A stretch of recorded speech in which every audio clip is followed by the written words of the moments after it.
بسم اللہ الرحمن الرحیم۔ السلام علیکم رحمۃ اللہ وبرکاتہ۔ پیارے دوستو، اسلام کے ظہور سے قبل صرف اہل عرب ہی نہیں بلکہ ایک مکمل دنیا تہذیبی، اخلاقی اور معاشرتی برائیوں کا شکار تھی۔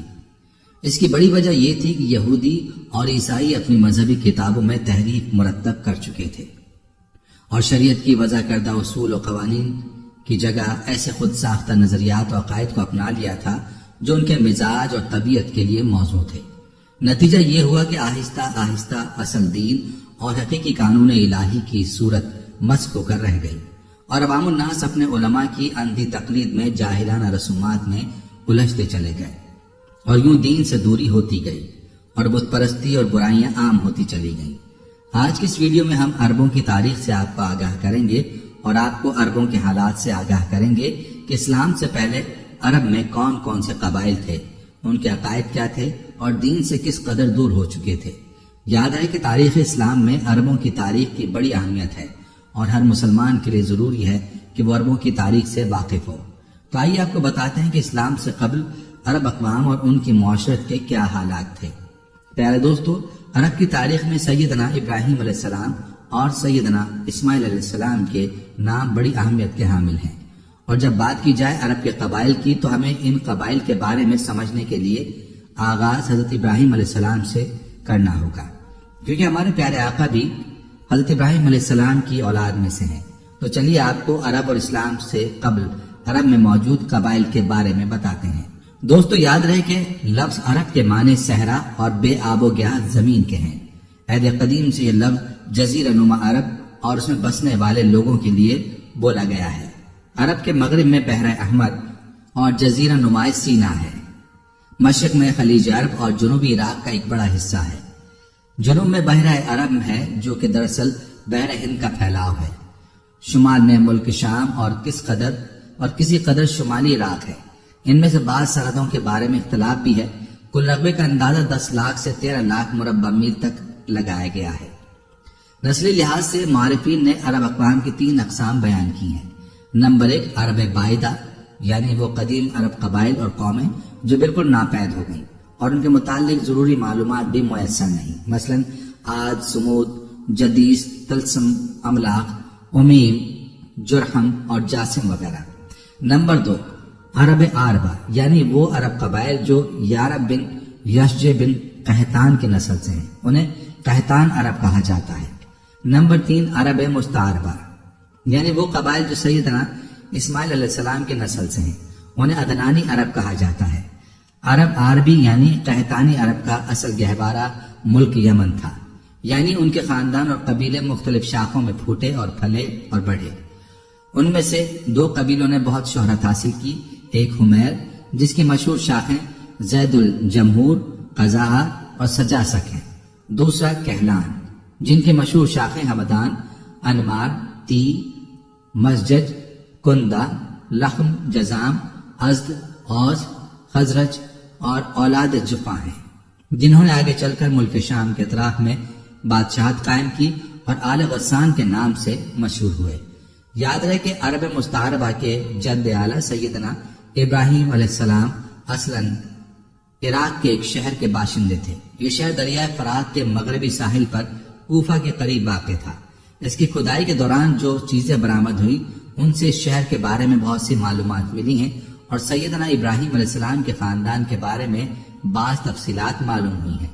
نیز ملک کے دینی اور اجتماعی حالات بھی سامنے آئے۔ سیدنا ابراہیم علیہ السلام یہاں سے ہجرت کر کے شہر حران تشریف لے گئے تھے اور پھر فلسطین جا کر اسے آپ نے دعوت کی سرگرمیوں کا مرکز بنا لیا اور دعوت تبلیغ کے لیے یہیں سے اندرون بیرون ملک آتے جاتے رہتے تھے۔ ایک بار آپ مصر تشریف لے گئے، فرعون نے آپ کی بیوی سیدہ سارہ علیہ السلام کی کیفیت سنی تو بدنیت ہو گیا، انہیں بری نیت سے اپنے دربار میں بلایا، لیکن اللہ نے سیدہ سارہ علیہ السلام کی دعا کے نتیجے میں غیبی طور پر فرعون کی ایسی گرفت کی کہ وہ ہاتھ پاؤں مارنے لگا۔ اس کی نیت بد اس کے منہ پر مار دی گئی اور وہ اس حادثے کی نوعیت سے سمجھ گیا کہ سیدہ سارہ اللہ کی نہایت خاص اور مقرب بندی ہیں۔ وہ ان سے اس وصف سے اس قدر متاثر ہوا کہ اپنی بیٹی ہاجرہ کو ان کی خدمت میں دے دیا۔ پھر سیدہ سارہ نے سیدہ ہاجرہ کو سیدنا ابراہیم علیہ السلام کی زوجیت میں دے دیا۔ سیدنا ابراہیم علیہ السلام ان دونوں کو لے کر فلسطین واپس تشریف لائے۔ پھر اللہ تعالیٰ نے سیدہ ہاجرہ کے بطن سے ابراہیم علیہ السلام کو ایک فرزند اسماعیل علیہ السلام عطا فرمائے۔ سیدہ سارہ بے اولاد تھی، اس لیے انہیں بہت غیرت آئی اور انہوں نے ابراہیم علیہ السلام کو مجبور کیا کہ وہ سیدہ ہاجرہ اور ان کے نوزائیدہ بچے کے سمیت جلا وطن کر دیں، اور شاید اللہ کی منشا بھی یہی تھی۔ چنانچہ حالات نے ایسا رخ اختیار کیا کہ انہیں سیدہ سارہ کی بات ماننی پڑی اور آپ علیہ السلام اللہ کے حکم اور اللہ کی منشا کے مطابق حضرت ہاجرہ اور اسماعیل علیہ السلام کو لے کر حجاز تشریف لے گئے۔ وہاں انہیں ایک بے آب و گیا وادی میں اتار دیا۔ اسی جگہ آج بیت اللہ ہے، اس وقت نہیں تھا، صرف تیروں کی طرح ابری ہوئی زمین تھی۔ سیلاب آتا تو دائیں بائیں سے کترا کر نکل جاتا تھا۔ وہیں مسجد الحرام کے بالائی حصے میں زمزم کے پاس ایک بہت بڑا درخت تھا۔ آپ نے ان دونوں کو اسی درخت کے پاس چھوڑا تھا۔ اس وقت مکے میں نہ پانی تھا نہ انسان، اس لیے سیدنا ابراہیم علیہ السلام نے ایک توشے میں چند کھجوریں اور ایک مشکیزے میں پانی رکھ دیا۔ اس کے بعد فلسطین واپس چلے گئے۔ ادھر چند ہی دنوں میں کھجوروں اور پانی ختم ہو گیا۔ سخت مشکلات پیش آئی، مگر اس مشکل وقت میں اللہ کے فضل و کرم سے زمزم کا چشمہ پھوٹ پڑا اور ان کے لیے خوراک کا سامان بن گیا۔ اسماعیل علیہ السلام جب جوان ہوئے تو جرہم قبیلے سے عربی سیکھی۔ یہ قبیلہ وہاں پانی دیکھ کر آباد ہو گیا۔ اس قبیلے کے لوگ انہیں پسند کرنے لگے تو اپنے خاندان کی خاتون سے ان کی شادی کر دی۔ اسی دوران میں سیدہ ہاجرہ کا انتقال ہو گیا۔ ادھر سیدنا ابراہیم علیہ السلام کو خیال آیا کہ اپنا ترکہ دیکھنا چاہیے، چنانچہ وہ مکہ مکرمہ تشریف لے گئے۔ لیکن سیدنا اسماعیل علیہ السلام سے ملاقات نہ ہوئی۔ بہو سے حالات دریافت کیے، اس نے تنگ دستی کی شکایت کی۔ آپ نے وصیت کی کہ اسماعیل آئیں تو انہیں کہنا کہ اپنے دروازے کی چوکھٹ بدل لیں۔ سیدنا اسماعیل علیہ السلام اس کا مطلب سمجھ گئے۔ انہوں نے بیوی کو طلاق دے دی اور دوسری عورت سے شادی کر لی، جو جرہم کے سردار مزاز بن عمرو کی صاحبزادی تھی۔ ان کی دوسری شادی کے بعد ایک مرتبہ پھر سیدنا ابراہیم علیہ السلام مکہ تشریف لے گئے، مگر اس مرتبہ بھی سید اسماعیل علیہ السلام سے ملاقات نہ ہو سکی۔ بہو سے حال پوچھا تو انہوں نے اللہ کی حمد و ثنا بیان کی۔ آپ نے وصیت کی کہ اسماعیل علیہ السلام اپنے دروازے کی چوکھٹ برقرار رکھیں اور فلسطین واپس چلے گئے۔ پیارے دوستو، چونکہ بات ہو رہی ہے عربوں کی، تو یاد رہے کہ عرب کی آبادی میں یہ واقعہ بہت اہم ہے، اس لیے اس واقعے کا ذکر یہاں کیا گیا ہے۔ پیارے دوستو، تاریخ بتاتی ہے کہ اللہ تعالیٰ نے مزاز کی بیٹی سے اسماعیل علیہ السلام کو 12 بیٹے عطا فرمائے۔ ان 12 بیٹوں سے 12 قبیلے وجود میں آئے اور سب نے مکے میں ہی رہائش اختیار کی۔ ان کے حالات زمانے کی گرد میں دب کر رہ گئے۔ صرف نبایوت اور قیدار کی اولاد گمنامی سے محفوظ رہی۔ قیدار بن اسماعیل علیہ السلام کی نسل مکہ معظمہ میں پھیلتی رہی، یہاں تک کہ عدنان اور ان کے بیٹے معاد کا زمانہ آ گیا۔ عدنانی عرب کا سلسلہ نسب صحیح طور پر یہاں تک ہی محفوظ ہے۔ عدنان نبی کریم صلی اللہ علیہ وسلم کے سلسلہ نسب میں 21ویں پشت میں آتے ہیں۔ بہرحال معاد کے بیٹے نزار سے کئی خاندان وجود میں آئے۔ دراصل نزار کے 4 بیٹے اور ہر بیٹے ایک بڑے قبیلے کی بنیاد ثابت ہوا۔ ان چاروں کے نام یہ ہیں: ابنا، مضر، ربیہ، ایاد۔ دوستو، کہا جاتا ہے کہ ان میں سے 2 قبیلوں کی شاخیں اور شاخوں کی شاخیں بہت زیادہ ہیں۔ چنانچہ ربیہ سے اسد بن ربیہ، انزا سے عبد القیس، وائل، بکر، تغلب اور بنو حنیفہ وغیرہ وجود میں آئے۔ مضر کے اولاد 2 بڑے قبیلوں میں تقسیم ہوئی۔ نمبر 1 قیس بن اعلان بن مضر، نمبر 2 الیاس بن مضر۔ قیس اعلان سے بنو سلیم، بنو حوازن، بنو غطفان، غطفان سے ابس، زیبان اور اشجع وغیرہ وجود میں آئے۔ اسی طرح الیاس بن مضر سے مدرکہ، بنو اسد بن خزیمہ اور کنانہ بن خزیمہ کے قبائل وجود میں آئے۔ پھر کنانہ سے قریش کا قبیلہ وجود میں آیا۔ پھر قریش کی مختلف شاخوں میں تقسیم ہوئے۔ مشہور قریشی شاخوں کے نام یہ ہیں: جمحہ، سہم، عدی، مخزوم، تیم، زہرہ اور قصہ بن کلاب کے خاندان، یعنی عبد الدار، اسد اور عبد المناف، یہ تینوں قصہ کے بیٹے تھے۔ ان میں سے عبد المناف کے 4 بیٹے ہوئے، جن سے 4 ذیلی قبیلے وجود میں آئے، یعنی عبد الشمس، نوفل، مطلب اور ہاشم۔ انہی ہاشم کی نسل سے اللہ تعالیٰ نے ہمارے نبی محمد صلی اللہ علیہ وآلہ وسلم کا انتخاب فرمایا۔ پیارے دوستو، ابن عباس کا بیان ہے کہ رسول اللہ صلی اللہ علیہ وآلہ وسلم نے فرمایا، اللہ تعالیٰ نے مخلوق پیدا فرمائی تو مجھے سب سے اچھے گروہ کے اندر رکھا، پھر قبائل کو چنا تو مجھے سب سے اچھے قبیلے کے اندر بنایا، پھر گھرانوں کو چنا تو مجھے سب سے اچھے گھرانے میں بنایا، لہٰذا میں اپنی ذات کے اعتبار سے بھی سب سے اچھا ہوں اور اپنے گھرانے کے اعتبار سے بھی سب سے بہتر ہوں۔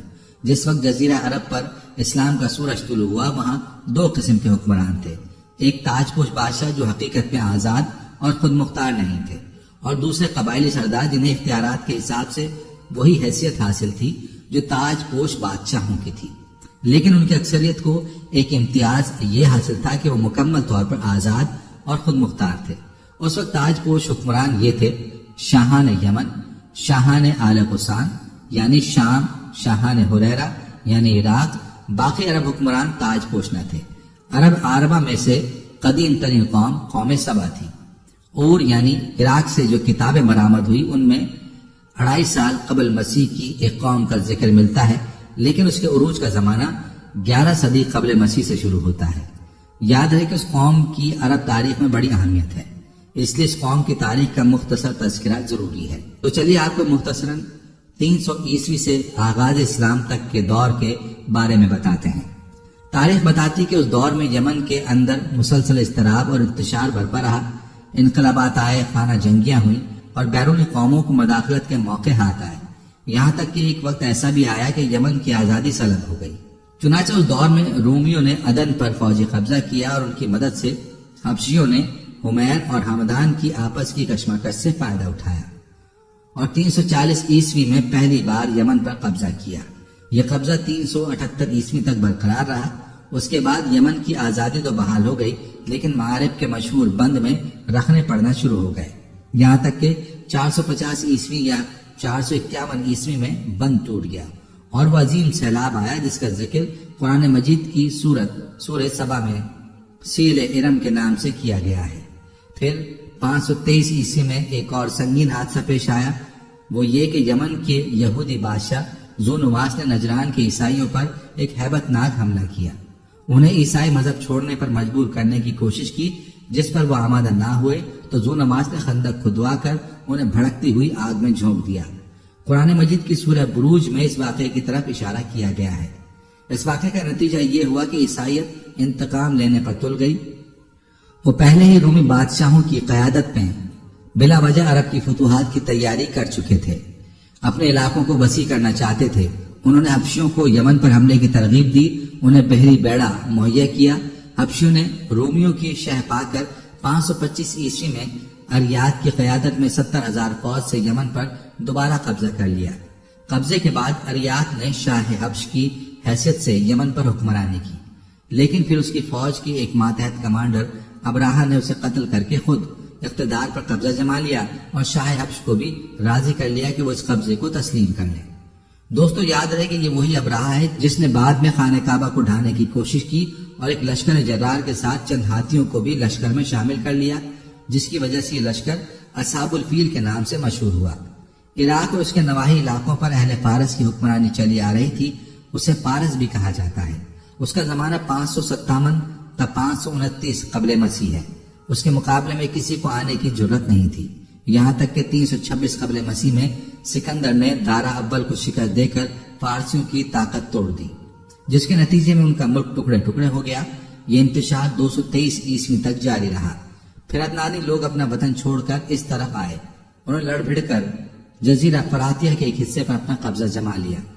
ادھر 226 عیسوی میں جب ارد شیر نے ساسانی حکومت کی داغ بیل ڈالی تو فارسیوں کی طاقت ایک مرتبہ پھر پلٹ آئی۔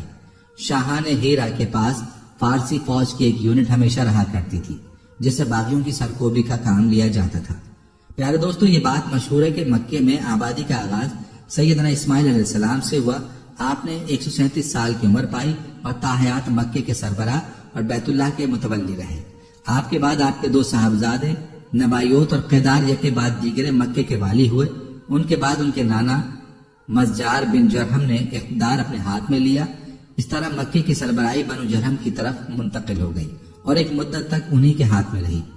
سیدنا اسماعیل علیہ السلام کا زمانہ قریب 2000 سال قبل مسیح ہے۔ اس حساب سے مکے میں قبیلہ جرہم کا وجود کوئی 2100 برس تک رہا۔ ان کی حکمرانی قریباً 2000 برس تک رہی۔ پیارے دوستو، تاریخ بتاتی ہے کہ بنو قزاع نے مکے پر قبضہ کرنے کے بعد بنو بکر کو شامل کیے بغیر تنہا اپنی حکمرانی قائم کی۔ البتہ 3 اہم امتیازی منصب مزرعی قبائل کے حصے میں آئے۔ حاجیوں کو عرفات سے مزدلفہ لے جانا اور 13 ذی الحج کو ملنا اور 13 حج کو مینا سے واپسی پر پروانہ دینا یہ حج کے سلسلے کا آخری دن ہے۔ یہ اعزاز الیاس بن مضر کے خاندان بنو غوث بن مرہ کو حاصل تھا۔ اس کے علاوہ 10 ذی الحج کی صبح کو مزدلفہ سے مینا تک روانگی یہ اعزاز بنو عدوان کو حاصل تھا، اور اسی طرح حرام مہینوں کو آگے پیچھے کرنا یہ اعزاز بنو کنانہ کی ایک شاخ بنو تمیم بن عدی کو حاصل تھا۔ یاد رہے کہ مکہ مکرمہ پر بنو قزا کا اقتدار کوئی 300 برس تک رہا۔ یہی زمانہ تھا جب عدنانی قبائل مکے اور حجاز سے نکل کر نجف، عراق اور بحرین وغیرہ میں پھیلے، اور مکہ کے اطراف میں قریش کی صرف چند شاخیں قائم رہی، مگر مکے کی حکومت اور بیت اللہ کی تولیت میں ان کا کوئی حصہ نہ تھا، یہاں تک کہ قصا بن کلاب کا دور آیا۔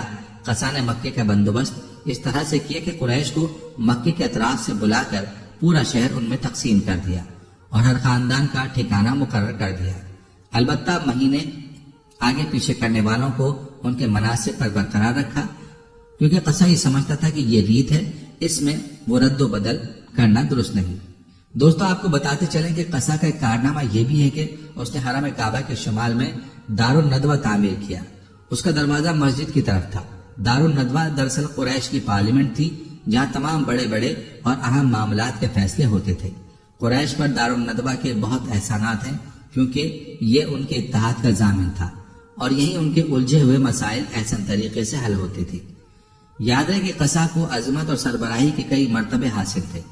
نمبر 1 دار الندوہ کی صدارت، جہاں بڑے بڑے معاملات کے فیصلے ہوتے تھے اور جہاں یہ لوگ اپنی بیٹیوں کی شادیاں بھی کرتے تھے۔ نمبر 2 جنگ کا پرچم بھی اسی کے ہاتھوں میں باندھا جاتا تھا۔ نمبر 3 خانہ کعبہ کی پاسبانی، اس کا مطلب یہ ہے کہ خانہ کعبہ کا دروازہ قصا ہی کھولتا تھا۔ خانہ کعبہ کی خدمت اسی کے ذمے تھی، چابی بردار وہی تھا۔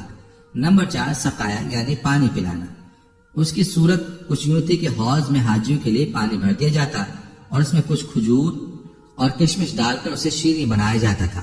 وہ جاج جب مکے آتے تو اسے پیتے تھے۔ نمبر 5 رفادہ یعنی حاجیوں کی میزبانی، حاجیوں کے لیے بطور ضیافت کھانا تیار کیا جاتا تھا۔ اس مقصد کے لیے قصا نے قریش پر کچھ رقم مقرر کر رکھی تھی۔ یہ رقم حج کے موسم میں ان کے پاس جمع ہو جاتی تھی اور وہ اس رقم سے حاجیوں کے لیے کھانا تیار کرواتا تھا۔ جو لوگ تنگ دست ہوتے یا جن کے پاس توشہ نہ ہوتا وہ یہی کھانا کھاتے تھے۔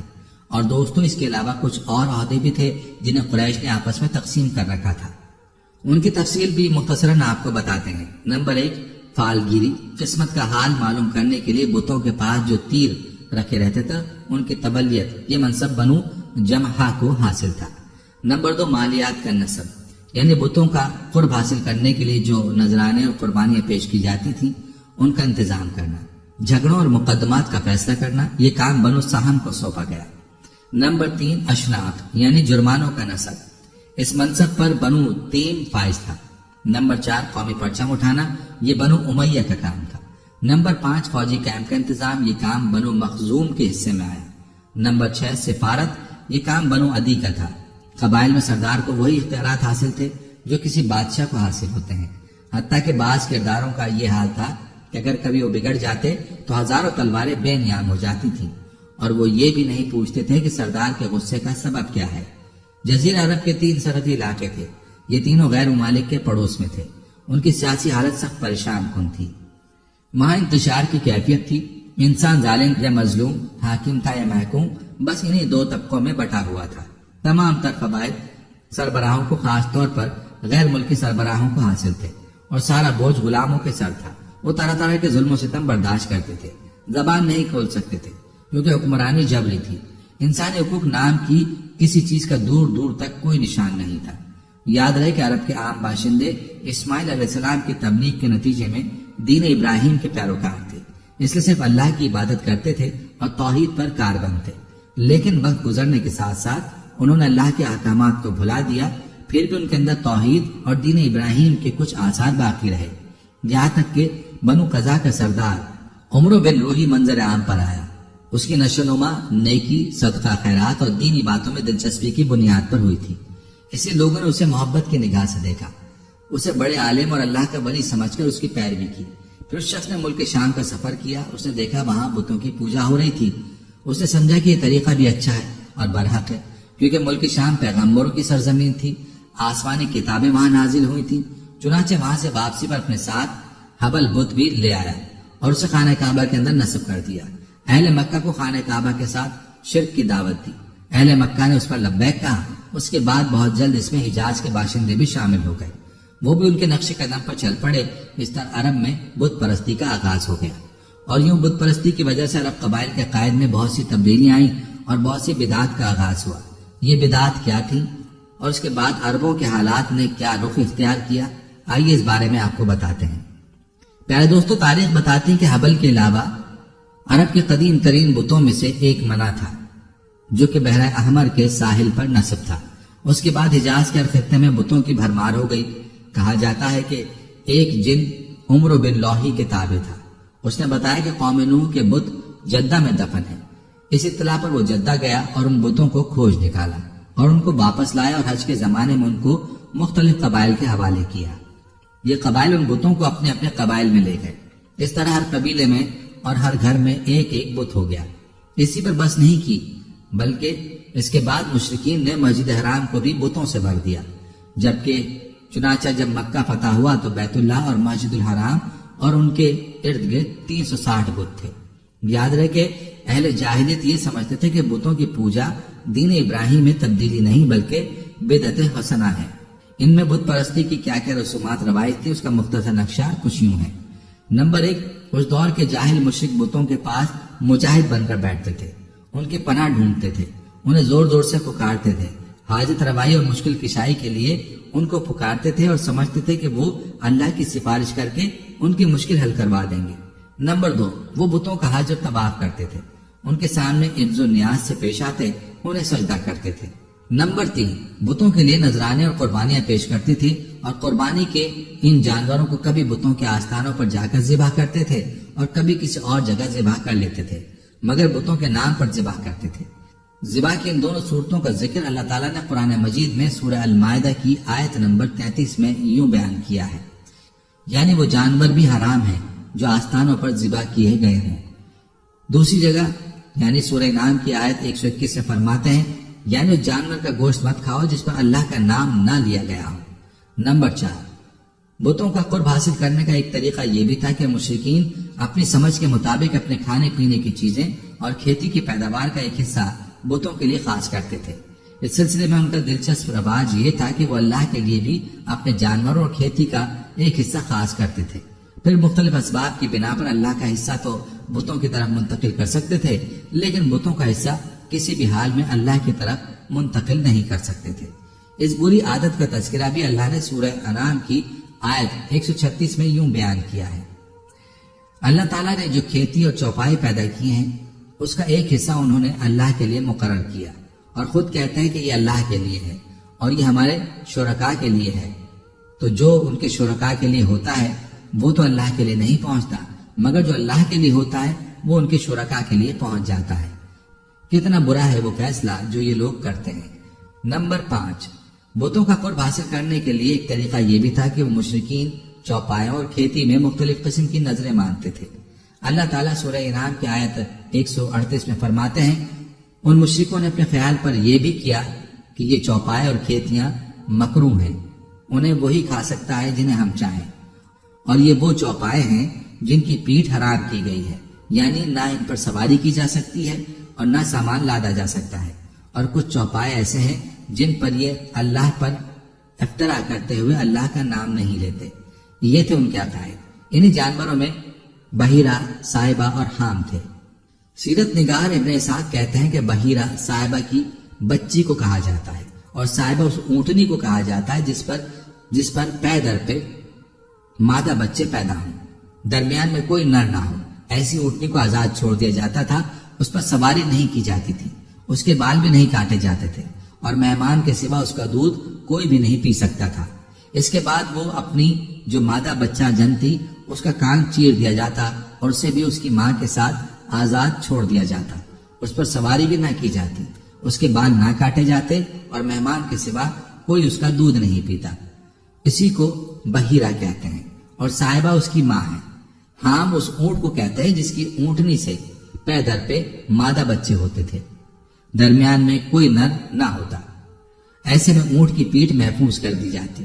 نہ اس پر سواری کی جاتی، نہ اس کے بال کاٹے جاتے، بلکہ اس کو اونٹوں کے ریبڑ میں چھوڑ دیا جاتا، اس کے سوا اس سے کوئی اور فائدہ نہ اٹھایا جاتا۔ دوستوں یاد رہے کہ عرب اپنے بتوں کے ساتھ یہ سب عقیدے اس لیے کرتے تھے کہ یہ بت انہیں اللہ کے قریب کر دیں گے اور اللہ کے حضور ان کی سفارش کریں گے۔ چنانچہ مشرکین جو کہتے تھے، اللہ تعالیٰ نے قرآن مجید میں سورہ زمر کی آیت نمبر 3 میں اس کا تذکرہ اس طرح کیا ہے، ہم ان کی عبادت صرف اس لیے کر رہے ہیں کہ وہ ہمیں اللہ کے قریب کر دیں۔ اس طرح قرآن کریم کی سورہ یونس کی آیت 18 میں یہ الفاظ یوں آئے ہیں کہ یہ مشرکین اللہ کے سوا ان کی عبادت کرتے ہیں جو انہیں نہ نفع پہنچا سکتے ہیں نہ نقصان، اور کہتے ہیں کہ یہ اللہ کے پاس ہمارے سفارشی ہیں۔ پیارے دوستو، آپ کو بتاتے چلے کہ مشرکین عرب کاہنوں اور نجومیوں کی خبروں پر بھی ایمان رکھتے تھے۔ یاد رہے کہ کاہن اسے کہتے ہیں جو آنے والے واقعات کی پیش گوئی کرے اور جو چھپے ہوئے رازوں کو جاننے کا دعویٰ کرے، اور نجومی اسے کہتے ہیں جو ستاروں پر غور کر کے ان کی رفتار اور اوقات کا حساب لگا کر پتہ لگاتا ہے کہ دنیا میں آئندہ کیا حالات اور واقعات پیش آئیں گے۔ ان نجومیوں کی خبروں پر ایمان لانا دراصل ستاروں پر ایمان لانا ہے۔ مشرکین میں بدشگونی کا بھی رواج تھا۔ اس کی صورت یہ تھی کہ مشرکین کسی چڑیا یا ہرن کے پاس جا کر اسے بھگاتے تھے، اگر وہ دائیں بھاگ جاتا تو اسے اچھا شگون سمجھتے اور کامیابی کی علامت خیال کرتے اور اپنا کام کر لیتے، اگر وہ بائیں طرف بھاگتا تو اسے نحوست خیال کر کے اپنے کام سے باز رہتے۔ اسی طرح کوئی چڑیا یا جانور رستہ کاٹ دیتا تو اسے منحوس خیال کرتے۔ اسی سے ملتی جلتی ایک حرکت یہ بھی تھی کہ مشرکین خرگوش کے ٹخنے کی ہڈی لٹکاتے تھے اور بعض دنوں، بعض مہینوں، بعض جانوروں، بعض عورتوں کو منحوس جانتے تھے، اور آج کے دور میں بھی ایسی باتیں سننے میں آتی ہیں، کالی بلی راستہ کاٹ گئی، اللہ خیر کرے وغیرہ۔ پیارے دوستو، قریش کی ایک بدعت یہ تھی کہ وہ کہتے تھے کہ ہم سیدنا ابراہیم علیہ السلام کی اولاد ہیں، حرم کے پاسبان، بیت اللہ کے والی اور مکے کے باشندے ہیں، کوئی شخص ہمارا ہم مرتبہ نہیں اور نہ کسی کے حقوق ہمارے حقوق کے مساوی ہیں۔ اس لیے یہ لوگ اپنا نام ہنس یعنی بہادر رکھتے تھے، یعنی ہمارے شایان شان نہیں کہ ہم حدود حرم سے باہر جائیں۔ چنانچہ حج کے دوران یہ لوگ عرفات نہیں جاتے تھے بلکہ مزدلفہ میں ہی ٹھہر کر وہیں سے افاضہ کر لیتے تھے۔ اللہ تعالیٰ نے اس بدعت کی اصلاح کرتے ہوئے سورہ بقرہ کی آیت 199 میں فرمایا، یعنی تم لوگ بھی وہیں سے افاضہ کرو جہاں سے سارے لوگ افاضہ کرتے ہیں۔ ان کی ایک بدعت یہ بھی تھی کہ انہوں نے بیرون حرم کے باشندوں کو حکم دے رکھا تھا کہ وہ حرم میں آنے کے بعد پہلا طواف ہنس سے حاصل کیے گئے کپڑوں میں ہی کرے۔ چنانچہ اگر ان کا کپڑا دستیاب نہ ہوتا تو مرد ننگے طواف کرتے اور عورتیں اپنے سارے کپڑے اتار کر ایک چھوٹے سے کرتے میں طواف کرتی۔ اللہ تعالیٰ نے خرافات کے خاتمے کے لیے سورہ اعراف کی آیت نمبر 31 میں فرمایا، یعنی اے آدم کے بیٹو، مسجد کے سامنے اپنی زینت اختیار کرو۔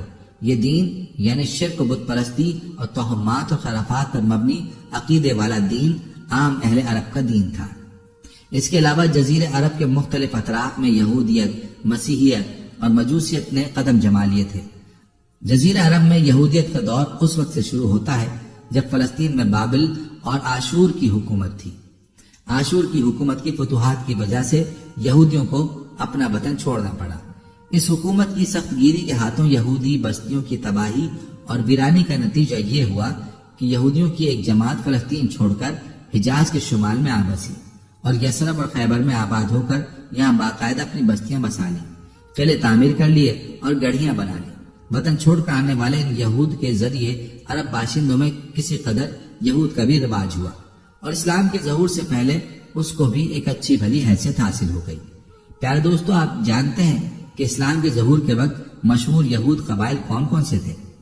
آپ کو بتاتے چلیں کہ اسلام کے ظہور کے وقت مشہور یہود قبائل یہ تھے: خیبر، نذیر، مستلق، قریظہ اور قینقاع۔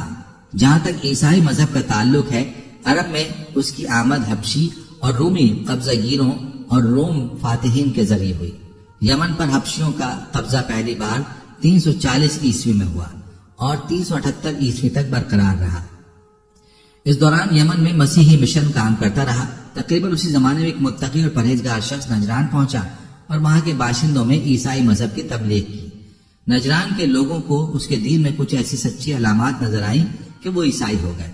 جہاں تک مجوسیت کا تعلق ہے تو اسے زیادہ تر اہل فارس کے ہمسائے عربوں میں فروغ حاصل ہوا، مثلا عراق، عرب بحرین اور خلیج عرب کے ساحلی علاقوں میں۔ ان کے علاوہ یمن میں فارسی قبضے کے دوران وہاں بھی اکا دکا افراد نے مجوسیت قبول کی۔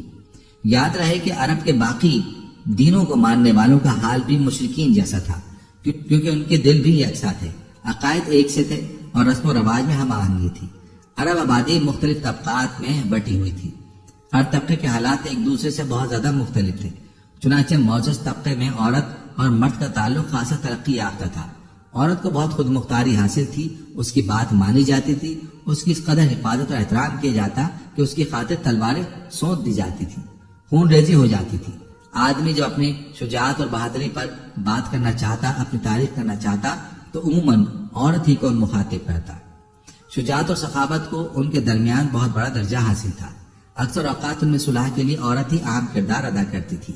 وہ چاہتی تو قبائل کو صلح کے لیے آمادہ کر لیتی اور چاہتی تو قبائل کے درمیان جنگ کی آگ بھڑکا دیتی تھی، لیکن ان تمام باتوں کے باوجود خاندان کا سربراہ مرد ہی کو مانا جاتا اور اس کی بات فیصلہ کن ہوتی تھی۔ اس طبقے میں مرد اور عورت کا تعلق عقد نکاح سے ہوتا تھا۔ یہ نکاح عورت کے ولیوں کی نگرانی میں طے پاتا تھا۔ عورت کو ان کی ولایت کے بغیر نکاح کا حق حاصل نہیں تھا۔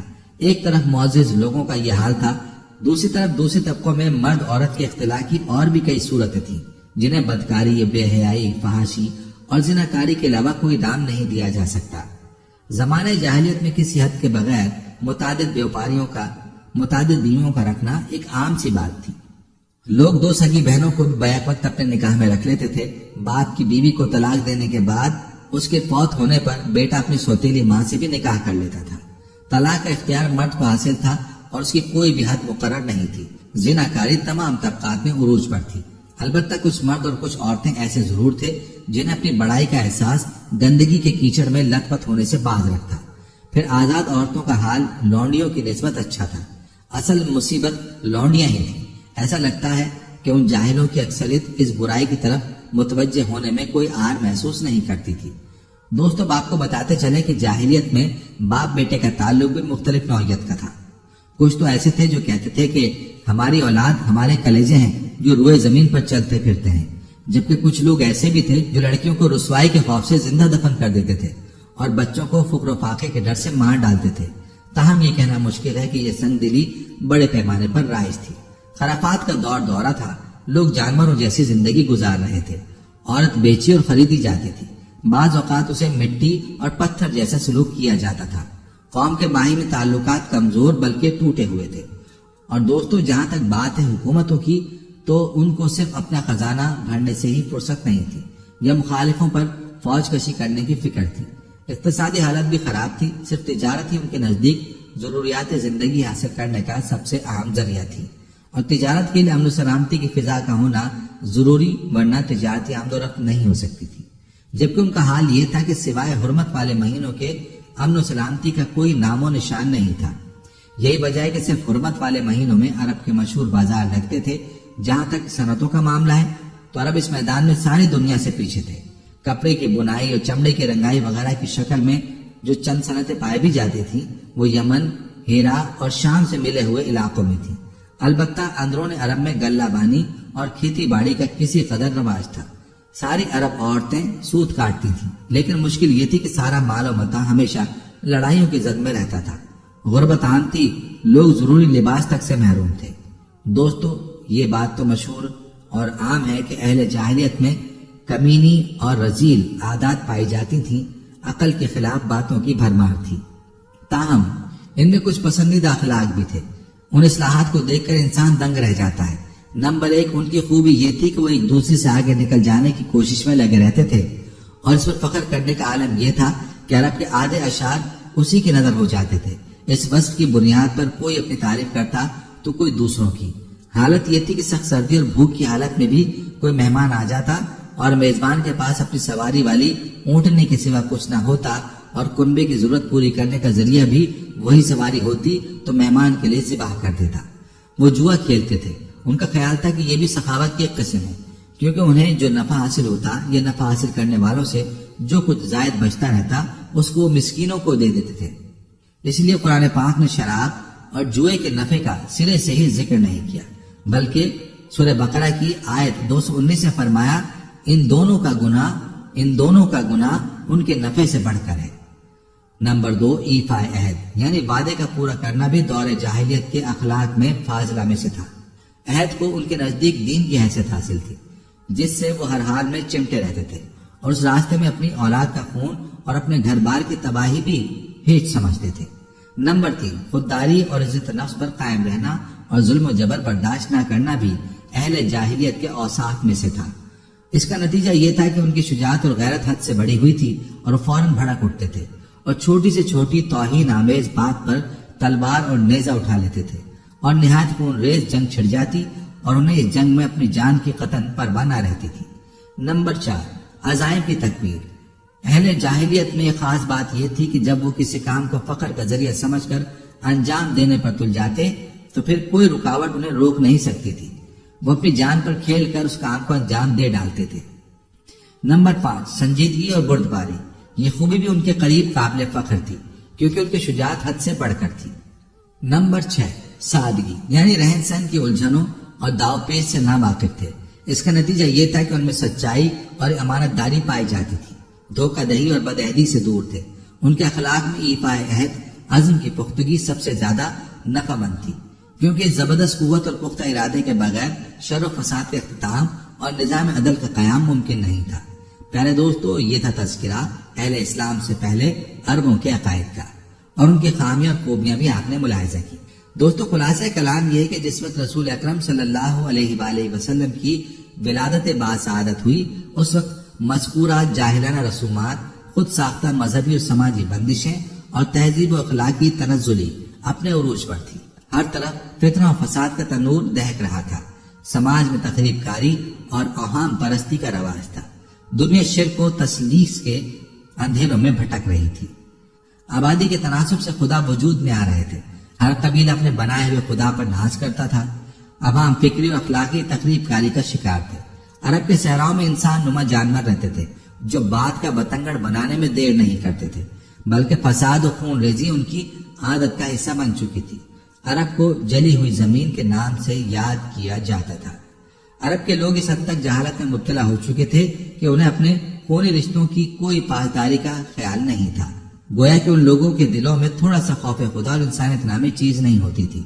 عرب معاشرے میں اسلام سے قبل ہر طرف معاشرتی برائیاں عام تھی، ہر طرف جوا، شراب نوشی، جھوٹ، زنا اور رقص کی محافل وغیرہ عام تھی، اور یہ لوگ یہ برائیاں کر کے فخر محسوس کرتے تھے، انہیں تھوڑی سی بھی ندامت نہیں ہوتی تھی۔ یہ لوگ محنت سے سرکشی اختیار کرتے تھے اور غلاموں پر ان کی حیثیت سے زیادہ بوجھ ڈالتے تھے۔ اگر کوئی فرد ان لوگوں کا ساتھ نہ دیتا تو یہ لوگ اس کے خلاف ہر سطح پر بغاوت کرتے اور وہ مجبور ہو جاتا ان لوگوں کی بات ماننے پر۔ عرب میں بت پرستی کا بانی عمرو بن لوحی تھا۔ یاد رہے کہ عمرو سے پہلے جرہم کعبے کے متولی تھے۔ عمرو نے بنی جرہم کے ساتھ جنگ کی اور انہیں مکہ سے جلا وطن کر دیا اور خود حرم کا متولی بن بیٹھا۔ روایات میں آتا ہے کہ ایک دفعہ کسی سنگین مرض میں مبتلا ہوا تو کسی نے اسے بتایا کہ ملک شام بلقا کے مقام پر ایک گرم پانی کا چشمہ ہے، اگر تم وہاں جا کر اس پانی سے غسل کرو تو شفا یاب ہو جاؤ گے۔ یہ بلقا پہنچا، اس چشمے کے پانی سے غسل کیا تو صحت یاب ہو گیا۔ وہاں کے باشندوں کو اس نے دیکھا کہ وہ بتوں کی پرستش کرتے ہیں۔ اس نے کہا مجھے بھی ان بتوں میں سے چند بت دے دو۔ انہوں نے حسب خواہش اسے چند بت دے دیے، انہیں لے کر مکہ آیا اور خانہ کعبہ کے ارد گرد نصب کر دیے۔ چنانچہ کعبہ چونکہ عرب کا مرکز تھا، اس لیے تمام قبائل میں بت پرستی کا رواج ہو گیا۔ پیارے دوستو، آپ کو بتاتے چلیں کہ یہ لوگ اپنے دین ابراہیمی کے پیروکار تھے، مگر دین ابراہیمی کی تعلیمات سے ان کا دور دور تک کوئی رشتہ نہ تھا، بلکہ جن چیزوں کی دین ابراہیم میں ممانعت تھی ان چیزوں کو یہ لوگ اختیار کیے ہوئے تھے۔ ان لوگوں نے دین ابراہیم کو موڑ توڑ کر اپنی خواہشات کے مطابق بنا لیا تھا۔ یہ لوگ بتوں کی پوجا میں مبتلا ہو چکے تھے، اس کے علاوہ ان کے سامنے سجدہ ریز ہوتے، ان سے دعائیں کرتے، ان کے سامنے قربانیاں کرتے اور انہیں اللہ تعالیٰ عز و جل کا نعوذ باللہ شریک مانتے تھے۔ اس کے علاوہ ان لوگوں میں سے اکثر آگ، پانی، ہوا، سورج، چاند اور ستاروں وغیرہ کی عبادت بھی کرتے تھے۔ روایات بتاتی ہیں کہ ان لوگوں کے اندر منافقت پر مبنی انفرادی طرز عمل کو بڑا اچھا تصور کیا جاتا تھا اور ایسے شخص کو اس معاشرے میں بڑی قدر کی نگاہ سے دیکھا جاتا تھا۔ پیارے دوستو، یہ لوگ انا پرستی کی ایسی دلدل میں گرفتار ہو چکے تھے کہ اپنے آپ کو معاشرے کے غریب لوگوں کے مقابلے میں افضل اور معزز تصور کرتے تھے۔ گویا ان لوگوں کے دلوں میں میں کا جذبہ کوٹ کوٹ کر بھرا ہوا تھا۔ ان لوگوں کے اندر غرور و تکبر اس حد تک تھا، اگر راستے میں چلتے ہوئے کوئی شخص ان کے آگے چلنا شروع کر دیتا تو وہ اس کو اپنی توہین تصور کرتے اور اس کو سخت سے سخت سزا دیتے۔ اگر وہ شخص آگے سے بول پڑتا تو اس کو قتل کر دیتے۔ گویا ان لوگوں کے دلوں میں انسانیت نامی کوئی چیز نہیں تھی۔ تاریخ بتاتی ہے کہ یہ لوگ عورتوں کو پاؤں کی جوتی تصور کرتے تھے، یہی نہیں بلکہ ان کی عزت پامال کرنے میں بھی کسی سے کم نہ تھے، اور اگر ان کے ہاں لڑکی پیدا ہو جاتی تو یہ اس کو برا تصور کرتے اور اس کو زندہ دفن کر دیتے تھے۔ یہ عورت کے مقدس وجود کو اپنے لیے باعث عبرت سمجھتے تھے اور اس کے بدن کو فقط لذت حاصل کرنے کا ایک آلہ سمجھتے تھے، یہاں تک کہ اسے آزادی رائے کا بھی حق حاصل نہیں تھا۔ بیٹیوں کو زندہ درگور کرنا ان کی قبائلی تہذیب کا حصہ تھا۔ محققین کے مطابق لڑکیوں کو زندہ درگور کر دینے کی رسم اس لیے عام تھی کیونکہ عرب کا سرمایہ دار طبقہ فقر و تندرستی سے ہمیشہ خوف زدہ رہتا تھا، اس لیے لڑکی کی شادی کے بعد وراثت کے طور پر جائیداد میں حصہ ملنا چاہیے تھا۔ اس طرح ان کی محنت و مشقت سے کمائی ہوئی دولت کے ذخیرے میں کمی واقع ہوتی اور جس کے ہاں لڑکی بیاہ کر جاتی وہ ان کی دولت کی بنیاد پر زیادہ مالدار اور معاشی لحاظ سے مضبوط ہو جاتا۔ لہذا انہوں نے داماد کو زندہ قبر کے نام سے تعبیر کیا اور لڑکیوں کو زندہ زمین میں گاڑ دینے کو ترجیح دی، بجائے اس کے کہ ان کا حق اپنے مال میں ادا کیا جاتا۔ یہی وجہ ہے کہ انہوں نے خود ساختہ قانون کے مطابق میراث میں بھی عورتوں کا کوئی حصہ متعین نہیں کیا۔ ستم بالائے ستم یہ کہ شوہر کا قرض بیوی سے وصول کرتے تھے اور نادار اور غریب زوجہ کے قرض ادا نہ کرنے کی صورت میں اس کے شوہر کو غلام یا اسیر بنا لیا جاتا تھا۔ پیارے دوستو، تاریخ بتاتی ہے کہ اس معاشرے میں عدل و انصاف کا فقدان عروج پر تھا۔ امیروں کے لیے کوئی قانون اور سزا نہیں تھی، اس کے برعکس غریبوں کے لیے یہ لوگ قانون بھی خود بناتے اور انہیں سزا بھی خود تجویز کرتے، اور اگر ان کے منشا کے مطابق کوئی کام نہ ہوتا تو اس قبیلے کو یہ لوگ برباد کر دیتے تھے۔ عرب معاشرے میں سود کا بازار عام تھا۔ تجارت کے لیے اگر کسی سرمایہ دار سے قرض لیتے تو تجارت میں منافع کی کثیر رقم سود کی شکل میں سرمایہ دار کی تجوری میں چلی جاتی اور غربا خط افلاس سے بھی نیچے زندگی گزارنے پر مجبور تھے۔ پیارے دوستو، یہ مختصر سا خلاصہ عربوں کی خامیوں کا آپ نے ملاحظہ کیا۔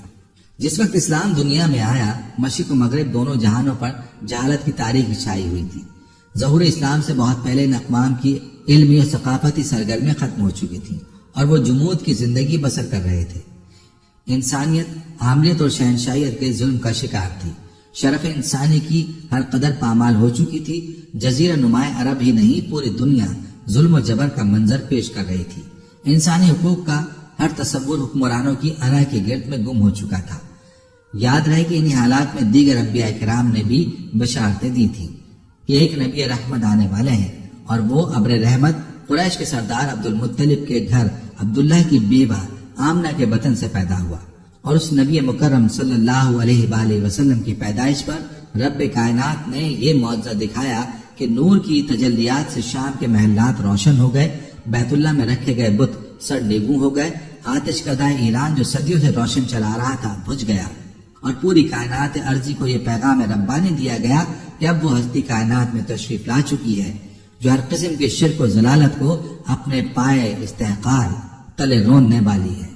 پیارے دوستو، یوں دو جہاں کے بادشاہ نبی آخر الزماں صلی اللہ علیہ وآلہ وسلم کی آمد ہوئی۔ عبد المطلب کی خوشی کا کوئی ٹھکانہ نہ تھا۔ وہ اپنے حسین و جمیل پوتے کو گود میں لیے بیت اللہ میں آئے اور ولادت کا اعلان کیا۔ لوگوں نے جب پوچھا کہ بچے کا نام کیا رکھا ہے تو عبد المطلب نے برجستہ کہا محمد۔ سب لوگ حیران ہو گئے کہ یہ نام عرب میں مانوس نہیں تھا۔ عبد المطلب نے کہا کہ اس نام کے معنی ہیں بہت زیادہ تعریف کیے گئے۔ یہ نام اللہ ہی نے رکھوایا کہ تا قیامت جب تک اللہ کا نام بلند ہوگا اس کے محبوب کا نام بھی بلند ہوتا رہے گا۔ ایسے حالات میں اللہ رب العزت نے انسانیت پر احسان فرمایا اور نبی اکرم صلی اللہ علیہ وآلہ وسلم کو تمام انسانوں کے لیے رحمت عالم بنا کر مبعوث فرمایا، جس کا اعلان حق سبحانہ تقدس نے ان الفاظ میں فرمایا وَمَا أَرْسَلْنَاكَ إِلَّا رَحْمَةً لِّلْعَالَمِينَ سورہ انبیاء۔ ہم نے آپ کو تمام جہانوں کے لیے رحمت بنا کر بھیجا ہے۔ پیارے دوستو، اب دنیا سے جہالت کے ختم ہونے کا وقت آ چکا تھا اور اللہ تعالیٰ نے دنیا کو اسلام کی روشنی سے منور کرنے کا قصد فرما لیا تھا، اور جہالت کے اندھیرے نبی رحمت جناب محمد صلی اللہ علیہ وآلہ وسلم کی نبوت سے ختم ہوئے، اور نبی کریم صلی اللہ علیہ وآلہ وسلم کے غلاموں کے ہاتھوں دنیا کی سپر پاور تہس نہس ہو کر مسلمانوں کے قدموں میں آ گئیں اور پھر اسلام کا نور دیکھتے ہی دیکھتے پوری دنیا میں پھیلا۔ دوستو، یہ تھی ہماری آج کی ویڈیو، جس میں آپ نے اسلام سے پہلے عربوں کے حالات اور عقائد کے بارے میں مکمل تفصیل ملاحظہ کی۔ جانے سے پہلے ویڈیو کو شیئر ضرور کیجیے گا۔ پیارے دوستو، ہم یہ امید کرتے ہیں کہ آپ کو ہماری آج کی یہ ویڈیو ضرور پسند آئی ہوگی۔ اگر آپ کو ہماری آج کی یہ ویڈیو پسند آئی ہے تو سب سے پہلے آپ اس کو لائک کریں اور اپنی رائے کا اظہار کمنٹ سیکشن میں لازمی کریں۔ آخر میں آپ سے ایک بار پھر درخواست ہے کہ آپ ہمارے چینل کو ضرور سبسکرائب کریں اور ساتھ ہی لگے بیل کے بٹن کو بھی کلک کریں تاکہ آپ کے پاس ہماری آنے والی مزید ویڈیوز کا نوٹیفیکیشن بر وقت ملتا رہے۔ اللہ تعالیٰ آپ کو اپنے حفظ و امان میں رکھے، آمین۔ آخر میں پیارے دوستو، ہم نے ہر ویڈیو کے اختتام پر ایک دعا کا سلسلہ شروع کیا ہوا ہے۔ جو بھی اس دعا میں شامل ہوگا، میرا یہ دعویٰ ہے کہ اللہ کریم اس کی تقدیر کو بدل دے گا۔ پہلے میرے تمام ساتھی، مائیں، بہنیں سب مل کر میرے ساتھ درود شریف پڑھ لیں اور کثرت کے ساتھ کمنٹس میں آمین لکھیں۔ اللہ اس آمین کو لکھنے کی برکت سے آپ کی اور میری تقدیر بدل دے گا۔ درود ابراہیمی پڑھ لیں۔ اللہم صلی علی محمد وعلی آل محمد کما صلیت علی ابراہیم وعلی آل ابراہیم انک حمید مجید۔ اللہم بارک علی محمد وعلی آل محمد کما بارکت علی ابراہیم وعلی آل ابراہیم انک حمید مجید۔ اے اللہ، ہم تیرے گناہگار بندے، ہم تیرے خطا کار بندے، ہم تیرے عاجز بندے تیری پاکی بیان کرتے ہیں اور تیرے آگے دعا کے لیے ہاتھ پھیلاتے ہیں۔ ہماری خطاؤں کو معاف فرما، ہمارے گناہوں کو معاف فرما۔ اے اللہ، ہم اپنے اگلے پچھلے صغیرہ کبیرہ، چھوٹے بڑے سبھی گناہوں، خطاؤں اور نافرمانیوں کی تجھ سے معافی مانگتے ہیں۔ اے اللہ، اے رب العزت، ہم اپنے گناہوں سے توبہ کرتے ہیں، ہماری توبہ قبول کر لے۔ اے پاک پروردگار، ہم سب کو سچا اور پکا مسلمان بنا دے، ہم سب کو اسلام پر استقامت نصیب فرما دے، ہمیں کامل اور پختہ ایمان والا بنا۔ اے پاک پروردگار، تمام مسلمانوں کو خواب غفلت سے بیدار کر دے۔ اے اللہ، ہمارے دین اسلام کی حفاظت فرما، مسلمانوں کو دین و دنیا میں عزت عطا فرما۔ اے عرش مولا کے مالک، اے حکمت والے، اے کائنات کے رب، ہمارے دلوں کو گمراہ ہونے سے بچا، جس طرح سے پہلی قومیں گمراہ ہوئی ہیں اور جس طرح سے پہلی قوموں نے اپنے انبیاء کی نافرمانی کی ہے۔ اے اللہ، تو ہمیں ایسی نافرمانی سے بچا۔ اے اللہ، تو ہمیں ان عذابوں سے بچا جو تو نے پچھلی قوموں پر نازل کیے ہیں۔ اے اللہ، تو ہمیں ان تمام گناہوں سے بچا جن گناہوں میں پچھلی قومیں مبتلا ہوئی ہیں۔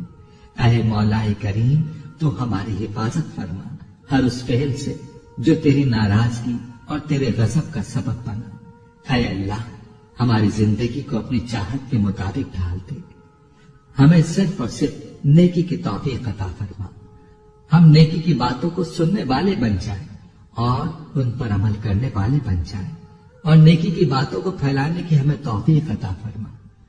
اے اللہ، یہ دور فتنے کا دور ہے، امت کے اندر ہر طرح کے گناہ پائے جاتے ہیں، تو ہمارے حال پر رحم فرما اور ہمیں گناہوں سے بچنے کی توفیق عطا فرما۔ اے اللہ، تو کریم ہے، تو رحیم ہے، تو رحمان ہے، تو غفور الرحیم ہے، تو ہمارے گزشتہ گناہوں کو معاف فرما دے اور آئندہ کے لیے ہمیں گناہوں سے بچنے کی توفیق عطا فرما۔ اے اللہ، ہمارے تن من، ہمارے دل کو، دماغ کو، روح کو، جسم کو پاکیزہ بنا دے، ہمارے دلوں پر لگے زنگ کو، ہمارے دلوں پر جمی گندگی اور میل کو اپنی رحمت سے دھو ڈال۔ اے اللہ، ہمیں اپنے عذاب اور رسوائی سے بچا۔ اے پاک پروردگار، تمام مسلمانوں کی افلاس، سستی اور غفلت سے حفاظت فرما۔ یا اللہ، اسلام کا بول بالا فرما، اسلام کا جھنڈا بلند فرما۔ اے اللہ، کل امت محمدیہ کو حشر کی رسوائی سے پناہ عنایت فرما۔ اے اللہ، ہم سے راضی ہو جا، ہمیں شیطان اور نفس کے شر سے بچا۔ اے پاک پروردگار، ہمارے قدموں کو صراط مستقیم پر قائم رہنے والا بنا دے، ہم پر اپنی خاص رحمت نازل فرما اور اپنے قہر و غضب سے بچا لے۔ اے اللہ، ہمیں ان لوگوں کی صحبت عطا فرما جو کہ تیرے پسندیدہ بندے ہوں، اور ہمیں تجھ سے قریب کر دیں، جو تیری یاد دلاتے رہیں اور ہمارے ایمان میں اضافے کا سبب بنے، اور ہماری نیکی کے سفر کی منزل جنت ہو اور تیری رضا کا حصول ہو۔ اے اللہ، ہمیں وہ طاقت نہ دے جس سے ہم دوسروں کو کمزور کر دیں، ہمیں وہ دولت نہ دے جس کی خاطر ہم دوسروں کو غریب سمجھیں، ہمیں وہ علم نہ دے جسے ہم اپنے سینے میں چھپا کر رکھیں، ہمیں وہ بلندی نہ دے کہ ہمیں پستی میں کچھ نظر نہ آئے، ہمیں وہ سب کچھ دے جو ہم دوسروں میں بانٹ سکیں اور سب کے برابر ہو جائیں۔ اے پاک پروردگار، کوئی کام آسان نہیں مگر تو جسے آسان کر دے، اور جب تو چاہتا ہے مشکل کو آسان کر دیتا ہے۔ یا اللہ، جتنے بھی مسلمان بہن بھائی مشکل میں ہیں ان کے مشکلات کو آسان فرما دے۔ یا اللہ، ہمیں کبھی بھی کسی بھی حالات میں مشکل اور پریشانیوں میں، خوشیوں میں، راحتوں میں کبھی بھی اکیلا مت چھوڑنا۔ اے پاک پروردگار، ہماری کوشش یہی ہے کہ ہم نیکی کی بات کو پھیلائیں تاکہ تمام انسان ان گناہوں سے خود کو بچا سکیں جن گناہوں کی وجہ سے گزشتہ قوموں پر عذاب نازل ہوئے۔ اے مولا کریم، نیکی کی ان باتوں کو پھیلانے میں تو ہماری مدد و نصرت فرما اور ہمیں نیکی کی باتوں کو پھیلانے کی توفیق عطا فرما۔ اے اللہ، نیکی کی باتوں کو پھیلانے کی ہماری اس کوشش کو قبول فرما اور ہماری اس کاوش کو ہماری نجات کا ذریعہ بنا۔ یا اللہ، ہمارے ان تمام حاجات کو، ہماری ان تمام دعاؤں کو جو ہمارے لبوں سے ادا ہوئیں یا جو ہمارے دلوں میں ہیں، اپنے حضور شرف قبولیت عطا فرما۔ ہمیں اپنے در سے خالی ہاتھ نہ لوٹانا، ہماری جھولی کو بھر دینا۔ اے تمام جہانوں کے مالک، دنیا سے رخصت ہوتے وقت ہماری زبان پر کلمہ طیبہ جاری فرمانا اور قیامت کے دن ہمیں اپنے عرش کے سائے میں جگہ عطا فرمانا۔ آمین آمین آمین یا رب العالمین۔